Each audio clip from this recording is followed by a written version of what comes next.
Our very special guest for the day, Andrew Holland, Chief Executive Officer at Avendus Capital Alt Strategies, joins us on the show now. Andrew, good morning. What's your take on market? First of all, we have corrected quite a bit. Where do we go here on?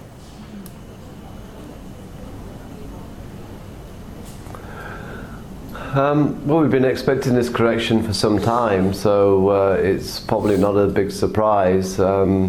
I think a lot of the good news globally is out there, and that's probably been reflected in the run-up in markets there as well. But we have the Fed decision coming in the next week or so, and that should increase interest rates there. So markets are looking a bit tired. We could see some profit taking. But I think for India, when investors are looking, particularly foreign investors, we're in that kind of zone where the growth is yet to kind of pick up. We have these elections coming up, which we'll get the decision in a week or so's time. So that could keep the markets in a bit of jitters and with some volatility, which is what we're seeing. So I won't be surprised to see markets kind of head a little bit further down before consolidating maybe under the 10,000 level on Nifty. So how much reaction do you actually anticipate because of Gujarat election results?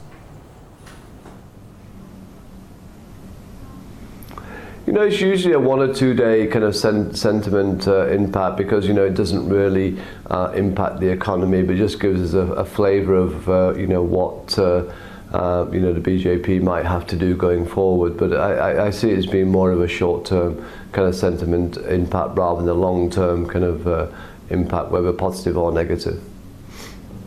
Okay. Andrew, what have you made of what's happening to the rate sensitives? Banks is one, autos is the other. They've been the driving force of sorts.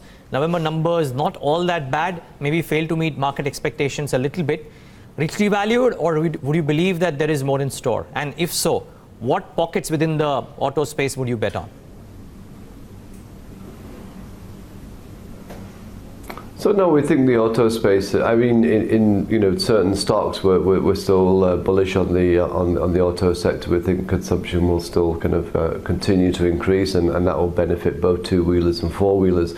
It's then really looking in between all of those stocks and deciding which ones you think will be either taking more market share through new product launches, or just have the lead over their competition because of the models that they already have. So it's pretty simple in terms of which companies to buy. On the banking sector, after that euphoria of the recapitalization, the RBI kind of yesterday said, we're going to decide who gets the money, and it's going to be based on whether they think it can be utilized properly. So that kind of probably makes me feel that there's only 3 or 4 banks on the PSU side who's probably going to get recapitalized if they follow that through to the T. So that's not great news for the PSU banks again.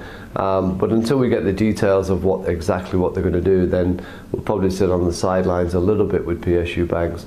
But obviously, it's not good news for a lot of these smaller or inefficient banks in the PSU side. It's not it's not going to be Christmas may not come for them so early this time around.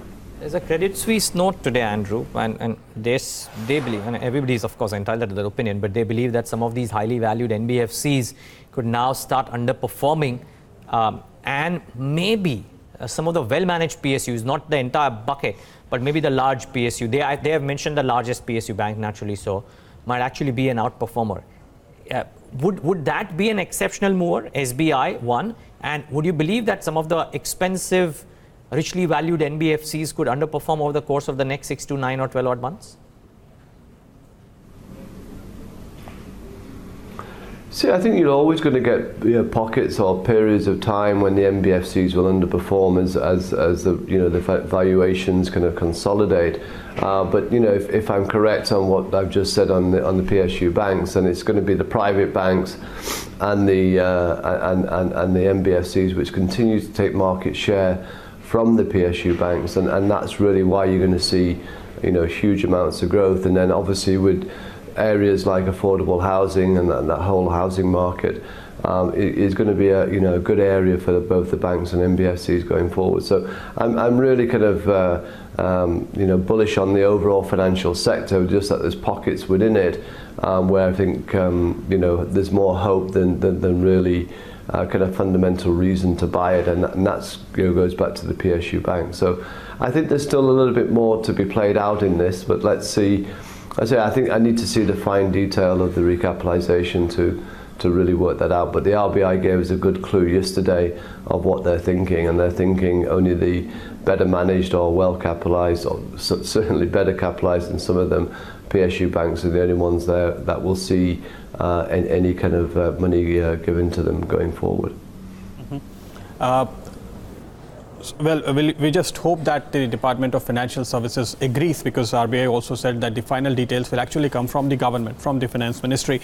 But moving on to another story which is kind of unfolding. Commodity prices have corrected quite a bit. Base metal and steel stocks have been falling. Do you think we have seen a significant intermediate top in terms of commodity prices, or this is just a technical correction and opportunity to buy?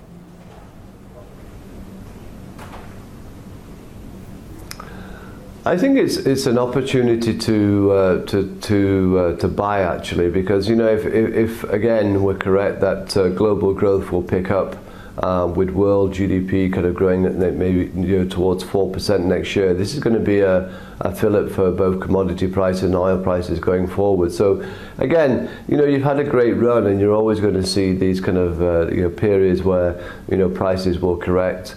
In terms of the supply-demand situation, and China, whilst it's done some shutdowns on the steel side, is very small compared to what people were expecting. So you're going to have these times when commodity prices will kind of stabilize, or just stabilize at a lower level. But it's something which I think is more positive in terms of being able to buy some of these companies, because you will see a lot of growth in commodity or price of commodities rise next year as global growth really picks up, starting from the US, then Europe, then Japan onwards.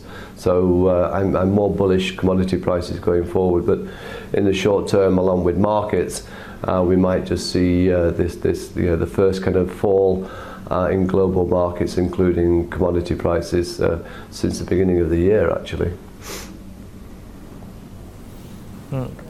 Okay. One last question from my end, Andrew. Pharma, and particularly US exposed pharma, has been beaten down black and blue. Valuations, if indeed earnings were to pick up, are certainly compelling. We've seen some instances of promoter buying coming in large cap pharma at least. What's your stance here? Are you favoring pharma at all? And within pharma, if you are favoring pharma, are you looking only at the domestic players, or are you looking at the US exposed players too?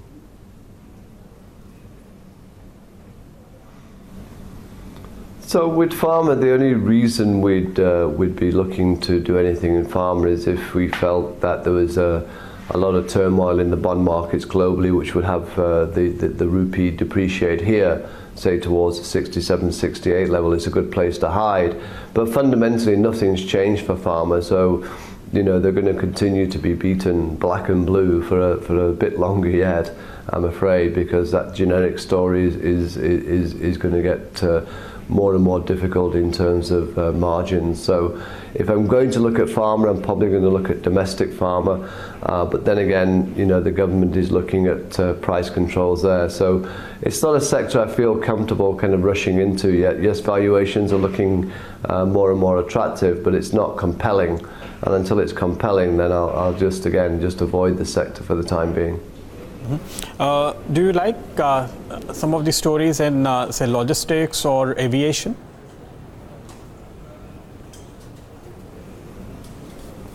No, the aviation story has been one which has done very well and will continue to do well. I mean, you just travel around, you see all the aeroplanes full. So I think that's a great long-term story. But obviously, you've got to factor in where you think the oil price will be going forward, and how these airlines can manage those costs, because it's a lot different than it was, say 3-4 months ago. So, there will be, times to buy this sector. I think it's probably run up a little bit more than I would want it to see at the moment. So I'm not really participating in that. I think the themes for next year, is really that growth in earnings is coming back, and therefore you've got to identify those sectors where you feel that whilst valuations are high, you could be surprised on the upside, and I'm not sure that airlines is a place where I'm going to be surprised on the upside in terms of earnings. Fair call, Andrew. We'll leave it at that. Thanks so much for taking the time out and joining us and giving us your thoughts. That's the view from Thank Andrew you. Holland.